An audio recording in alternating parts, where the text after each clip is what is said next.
Hello everyone, welcome back to this YouTube channel. आज है 2 अगस्त। इस सेशन में द हिंदू एडिटोरियल का वोकेबलरी कवर करते हैं। तो अगर आप किसी भी कॉम्पिटिटिव एग्जाम का प्रिपरेशन कर रहे हैं, वीडियो लास्ट तक जरूर देखिएगा। चलिए वीडियो शुरू करते हैं। जल्दी से लाइक कर दीजिए और चैनल पर नए हैं तो जल्दी से चैनल को सब्सक्राइब कर लीजिए। साथ में पेन पेपर भी रखिएगा और जो भी वर्ड कवर कराया जाएगा, कुछ एक्स्ट्रा चीज़ें बताई जाएंगी, उसे नोट डाउन करते रहिएगा। तो चलिए देखते हैं पहला वर्ड। फर्स्ट वर्ड है रीस्टोरेशन। रीस्टोरेशन के लास्ट में आईओएन आया है, तो जब भी वर्ड के लास्ट में आईओएन आए वो वर्ड नाउन की तरह काम करेगा, क्योंकि जो आईओएन होता है वो नाउन सफिक्स होता है। तो वर्ड के साथ साथ हम लोग ये भी देखेंगे कि ये कौन सा पार्ट्स ऑफ स्पीच है, और जहाँ कहीं भी सफिक्स आएगा उसे हम आपको बताते चलेंगे, आप नोट डाउन करते रहिएगा। क्योंकि बहुत सारे एग्जाम में डायरेक्टली क्वेश्चन बन जाता है पार्ट्स ऑफ स्पीच से, और वहाँ पे ये आपको काफ़ी ज़्यादा हेल्प करेगा कि डायरेक्टली आप पहचान पाएंगे कि कौन सा पार्ट्स ऑफ स्पीच है। तो इसे नोट डाउन जरूर कीजिएगा। चलिए अब बढ़ते हैं इसके मीनिंग की तरफ। अगर रिस्टोरेशन की बात करें तो इसका मीनिंग होता है the action of returning something to a former owner, place और कंडीशन। यानी कि ऐसा एक्शन, ऐसा काम जिसमें रिटर्न कर रहे हैं। मान लीजिए कि जो पुराना ऑनर है किसी चीज़ का, उसके पास या तो पहुंचा दे रहे हैं, या उस जगह पे पहुंचा दे रहे हैं, या उस कंडीशन में किसी चीज़ को ला दे रहे हैं, उसको बोलते हैं रीस्टोर। जैसे मान लीजिए कि कोई घर है, तो बहुत पुराना घर है और कुछ टाइम बाद तो घर पता ही है कि थोड़ा सा ख़राब होने लगता है, रंग पेंट सब कुछ उसका फिनिशिंग खराब होने लगता है। तो जैसे ही खराब होता है उसको अगर फिर से फिनिशिंग करा दिया जाता है, रंग पेंट सब कुछ सही से कर दिया जाता है, तो क्या होता है, आपस वापस अपने कंडीशन में आ जाता है। उसको ही रीस्टोरेशन बोला जाता है। जैसे हम लोग फ़ोन में भी स्टोर मारते हैं, ठीक है, रीस्टोर करते हैं। तो रीस्टोर डेटा जब करते हैं तो सारा चीज़ हमारा ख़त्म हो जाता है जो उसमें हम लोग बाद में डाले होते हैं। बिल्कुल हमारा फ़ोन नए की तरह आ जाता है, यानी कि पुराने कंडीशन में आ जाता है। इसका हिंदी मीनिंग क्या हो जाएगा, मरम्मत करना। रीस्टोर मतलब क्या होता है, मरम्मत। अब देखते हैं सिनोनिम्स। तो सिनोनिम्स की बात करें तो रिपेयरिंग। जैसे कोई चीज़ ख़राब होता है तो उसको हम लोग रिपेयरिंग के लिए लेके जाते हैं। फिक्सिंग यानी कि उसको फिक्स कराते हैं। मेंडिंग यानी कि उसमें चेंजिंग कराते हैं। या फिर रिफर्बिशमेंट। तो रिफर्बिशमेंट मतलब ही क्या होता है, किसी चीज़ का मरम्मत कर देना। जैसे अगर आपको कोई प्रोडक्ट लेना है और आप चाहते हैं कि आपका बजट कम हो और कम बजट में कुछ ले, तो आप रिफर्बिशमेंट यूज भी, रिफर्बिश्ड सामान भी यूज कर सकते हैं। लाइक अगर आपको फ़ोन, लैपटॉप ये सब चलाना है, तो आपको ये बहुत सस्ते दामों में 50% या 60%, मतलब जो नया प्राइस होता है उससे 60% में आपको मिल जाता है, ठीक है। यानी कि एक ऐसा प्रोडक्ट होता है कि पहले यूज हुआ होता है, फिर उसको नया जैसा बना के और उसको मार्केट में सेल किया जाता है। तो आई होप आपको रिस्टोरेशन का मतलब समझ में आ गया होगा। अब इसके अपोजिट वर्ड्स को देख लेते हैं। तो डिस्ट्रक्शन यानी कि जिसे खराब कर दिया गया, तबाह कर दिया गया। एबोलिशन या नेग्लेक्ट, ये सारे अपोजिट वर्ड हो गए इसके। जैसे आप यहाँ पे देख सकते हैं, यहाँ पे एक चेयर है जिसका यहाँ पे जिसको रिस्टोर किया जा रहा है, यानी कि उसका मरम्मत चल रहा है। सेकेंड वर्ड की बात करें तो सेकेंड वर्ड है इंस्पेक्टेड, जो कि वर्ब की तरह काम कर रहा है, जिसका मीनिंग होता है to look at something closely और इन ग्रेट डिटेल।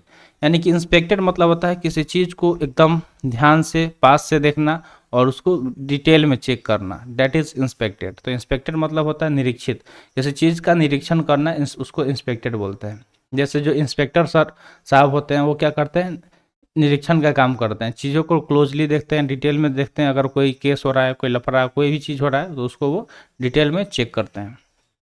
अब सिनोनिम्स की हम बात करें तो सिनोनिम्स क्या हो सकता है, एग्जामिन हो सकता है, स्कैन हो सकता है, स्क्रूटिनाइज हो सकता है, या फिर ऑडिट हो सकता है। तो यहाँ पे जो भी दिया गया ये सारे सिमिलर वर्ड हैं, जिसका मीनिंग होता है किसी चीज़ का जांच करना, परखना, निरीक्षण करना। अब एंटोनिम्स की बात करें तो इग्नोर यानी किसी चीज़ को इग्नोर कर देना। नेग्लेक्ट यानी कि जैसे मतलब इनकार कर देना, ओवरलुक, ऊपर ऊपर देख लेना, ठीक है। ये सारे इंस्पेक्टेड के अपोजिट वर्ड हो जाएंगे। जैसे आप यहाँ पे देख रहे होंगे, ये कोई मैकेनिक से मान लीजिए, तो किसी चीज़ को वो क्लोजली देख रहा है, ठीक है, यानी कि उसको डिटेल में चेक कर रहा है कि कहीं कोई गड़बड़ी तो नहीं है। अगला वर्ड दिया गया है ट्रिब्यूट। ट्रिब्यूट नाउन की तरह काम कर रहा है। अगर इसके मीनिंग की बात करें तो इसका मीनिंग होता है एन एक्ट, स्टेटमेंट और gift that is intended to show gratitude, respect और एडमायरेशन। तो किसी तरह का एक्ट यानी कि कोई भी ऐसा काम, या फिर कोई स्टेटमेंट यानी कि कथन, या किसी को कोई गिफ्ट दे रहे हैं जिसका इंटेंशन यानी कि जिसका इरादा है कि किसी के लिए आप ग्रेटिट्यूड यानी कि इज्जत, सम्मान, आदर दिखा रहे हैं, या फिर उसका तारीफ कर रहे हैं, तो उसको ट्रिब्यूट बोलते हैं, जिसका हिंदी मीनिंग होता है श्रद्धांजलि। जैसे मान लीजिए कि अगर जो लोग शहीद हो जाते हैं तो देश उनके लिए श्रद्धांजलि देती है, ट्रिब्यूट करती है, ठीक है। अगर सिनोनिम्स की बात करें तो एकोलेड, प्रेज, एक्लेम या फिर सैल्यूट, ये सारे सिमिलर वर्ड हो गए। अब एंटोनिम्स देख लेते हैं। तो क्रिटिसिज्म मतलब जस्ट उल्टा हो गया, किसी का निंदा करना, आलोचना करना, कॉन्डेमनेशन, सेंसियो, डिनाउंसिएशन, इन सब का मतलब होता है भला बुरा कहना, निंदा करना, आलोचना करना। जैसे देख सकते हैं कि यहाँ पे मान लीजिए बॉस है, बॉस के जो भी इम्प्लॉय हैं वो क्या कर रहे हैं, ट्रिब्यूट कर रहे हैं, ठीक है, यानी कि उनको इज्जत सम्मान कर रहे हैं, उनको गिफ्ट ला के या कुछ भी। अगला वर्ड दिया गया है ड्रेंड, जो कि वर्ब की तरह काम कर रहा है, जिसका मीनिंग होता है टू बिकम एम्प्टी और dry as liquid flow away and disappear. To make something dry और एम्प्टी इन दिस वे, तो इसका मीनिंग क्या हो जाएगा, कोई चीज़ जो खाली हो गया हो या उसका जो लिक्विड है वो फ्लो अवे कर गया हो, डिसअपियर हो गया हो, उसको ड्रेंड बोलते हैं। क्या बोलते हैं, ड्रेंड। जैसे हमारा फ़ोन है तो फ़ोन यूज़ करते हैं, फ़ोन का बैटरी जैसे ही यूज़ करते हैं इस तरह का बैटरी दिखता है ना इसमें फ़ोन में, और धीरे धीरे ये क्या होता है, ड्रेन होना शुरू करता है, इस तरह बैटरी होता है और ड्रेन होना शुरू करता है, और वो आके बच जाता है 0% पे, यानी कि वो क्या हो गया, ख़त्म हो गया। तो ड्रेन मतलब होता है सूखना, कोई चीज़ जो सूख गया या फिर ख़त्म हो गया उसको ड्रेन बोलेंगे। सिनोनिम्स की बात करें तो डिप्लीटेड, वियरी, बीट या फिर ड्रैगिंग, ये सारे सिमिलर वर्ड हो जाएंगे। एंटोनिम्स की बात करें तो एनर्जाइज्ड, फुल, लिवली या फिर फुल फिल, ये सारे एंटोनिम्स हो जाएंगे, यानी कि जिस चीज़ में एनर्जी हो, वो भरा हुआ हो, लाइवली यानी कि जिंदा हो, या फिर फिल यानी कि भरा हुआ हो, उसको बोलते हैं। ये सारे अपोजिट वर्ड हो गए, ठीक है, ड्रेन के। जैसे आप यहाँ पे पिक्चर में देख सकते हैं, बैटरी का बात कर रहे थे तो बैटरी का ही यहाँ पे लगा दिया पिक्चर ताकि आप समझ पाए। अगला वर्ड दिया गया सब्सटेंशियली, लास्ट में एल वाई आया है इसलिए एडवर्ब की तरह काम कर रहा है, जिसका मीनिंग होता है having a firm basis in reality and so important, meaningful और कंसिडरेबल। कोई चीज़ जिसका फर्म बेसिस हो, कोई आधार हो, रियलिटी हो, उसका कोई महत्व हो, मीनिंगफुल हो, उसको बोलते हैं सब्सटेंशियली, यानी कि जो कि बेसिक हो, मूल हो, ठीक है। एंड और सिनोनिम्स की अगर हम बात करें तो कंसिडरेबल हो जाएगा, ठीक है, जिसे लोग कंसीडर करें। सब्सटेंशियल हो जाएगा सिग्निफिकेंट, जो महत्वपूर्ण हो, साइजेबल, ये सारे क्या हो जाएंगे, सिनोनिम्स हो जाएंगे। तो इसका मीनिंग समझ में आ गया होगा सब्सटेंशियली का। आइए अब अपोजिट वर्ड देख लेते हैं। तो इनसिग्निफिकेंट, जो अमहत्वपूर्ण हो, इनकॉन्सिक्वेंशियल, नॉमिनल या फिर नेग्लिजिबल, ये सारे अपोजिट वर्ड हो गए। आइए अब होमवर्क का बात कर लेते हैं। तो अगर आप रेगुलर सेशन देख रहे हैं और आपको वोकेब्स का फोबिया है तो ये काम बिल्कुल करना है कि जो भी वर्ड यहाँ पे सीख रहे हैं कोशिश कीजिए इससे सेंटेंस बनाने का, और सेंटेंस बना के कमेंट सेक्शन में ज़रूर कमेंट कीजिएगा। तो चलिए बढ़ते हैं आगे। अगला वर्ड है पर्सनल, जो कि नाउन की तरह काम कर रहा है, जिसका मीनिंग होता है people employed in an organisation और engage in an organise undertaking such as military service.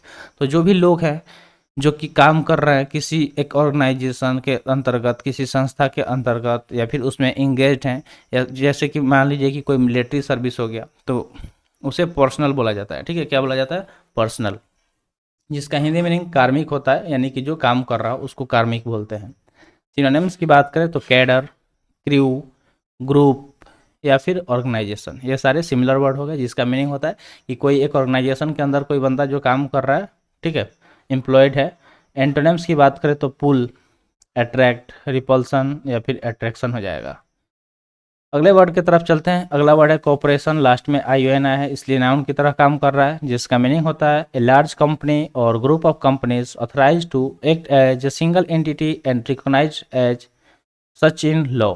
तो देखिए कॉर्पोरेशन मतलब होता है, कॉर्पोरेशन मतलब कॉर्पोरेशन नहीं है, कॉर्पोरेशन है, जिसका मीनिंग होता है कोई एक बड़ा कंपनी या कंपनी का समूह जो मतलब ऑथराइज है, यानी कि उसे अधिकार मिला है कि वो एक सिंगल एंटिटी के तौर पे काम कर सके, उसको बोलते हैं कॉर्पोरेशन, जिसका हिंदी मीनिंग निगमों होता है, जिसमें बहुत सारे छोटे छोटे कंपनी मिलकर उसको एक बड़ा कंपनी बना रहे हैं, उसको बोलते हैं कॉर्पोरेशन। अगर सिनोनिम्स की बात करें तो कंपनी, फेम, बिजनेस या फिर कंसर्न हो जाएगा, ठीक है। अगर एंटोनिम्स देखें तो नॉन कमर्शियल, अनमार्केटेबल, अनसेलेबल या फिर अनकमर्शियल, ये सारे अपोजिट वर्ड हो जाएंगे। तो आई होप ये वर्ड भी क्लियर हो गया होगा। अब बढ़ते हैं नेक्स्ट वर्ड की तरफ। नेक्स्ट वर्ड है क्राइसिस। क्राइसिस नाउन की तरह काम कर रहा है, जिसका मीनिंग होता है ए टाइम ऑफ इंटेंस डिफिकल्टी और डेंजर, यानी कि ऐसा समय जिसमें इंटेंस यानी कि बहुत ज़्यादा कठिनाई, बहुत ज़्यादा खतरा हो, उसको क्राइसिस बोलते हैं, ठीक है। जैसे हमेशा कभी ना कभी मतलब किसी न किसी देश में कैसे क्राइसिस आ जाता है, कहीं फूड क्राइसिस, कहीं इकोनॉमी डाउन हो जाता है तो लोग रोड पे आ जाते हैं, भूखे मरने लगते हैं, उसको बोलते हैं क्राइसिस, यानी कि संकट, संकट का घड़ी, उसको क्राइसिस बोला जाता है। अगर सिनोनिम्स की बात करें तो कैटेस्ट्रोफ, कैटेस्ट्रोफ मतलब क्या होता है, आपदा, कैलामिटी, कैटासाइलम, इमरजेंसी, ये सारे सिमिलर वर्ड हो गए, ठीक है, जिसका मीनिंग होता है संकट। इमरजेंसी तभी आएगा, आपातकाल जब कब होता है, जब या तो फाइनेंशियल होता है या फिर मतलब अगर कोई वॉर हो रहा है उस टाइम इमरजेंसी आता है। अगर एंटोनिम्स की हम बात करें तो एग्रीमेंट हो जाएगा, बेनिफिट हो जाएगा, ब्लेसिंग हो जाएगा या फिर ब्रेक थ्रू हो जाएगा। यानी कि ये सारे क्या हो गए, अपोजिट हो गए क्राइसिस के, जैसे आप यहाँ पे देख सकते हैं पिक्चर में। नेक्स्ट वर्ड की बात करें तो नेक्स्ट वर्ड है सीकिंग, जो कि वर्ब की तरह काम कर रहा है, जिसका मीनिंग होता है अटेम्प्ट टू फाइंड समथिंग, यानी किसी चीज़ को फाइंड करना, वो खोजने का कोशिश करना, उसको सीकिंग बोलते हैं, जिसका मीनिंग होता है मांगना, तलाशना। अगर सिनोनिम्स की बात करें तो एक्सप्लोर, फॉलो, इन्वेस्टिगेट या फिर परस्यू हो जाएगा, ठीक है।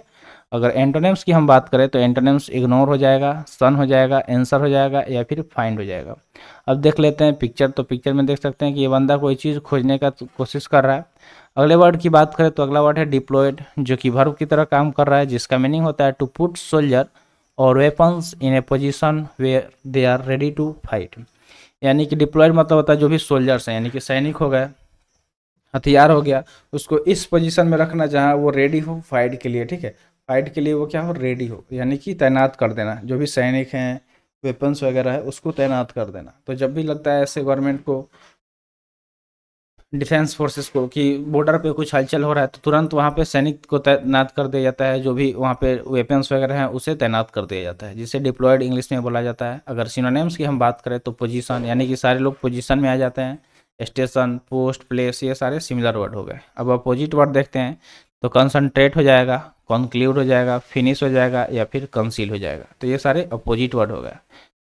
जैसे आप यहाँ पे पिक्चर में देख सकते हैं कि यहाँ पे डिफेंस फोर्सेस है जिन्हें क्या किया गया है, डिप्लॉय किया गया है, यानी कि ये तैनात किया गया है। तो आई होप आपको सारे वर्ड क्लियर हो गए होंगे। तो आज के लिए इतना ही, आज का सेशन यहीं पे समाप्त हुआ। सेशन कैसा लगा कमेंट सेशन में ज़रूर बताइएगा। तो मिलते हैं फिर अगले वीडियो में। Thanks for watching. जय हिंद।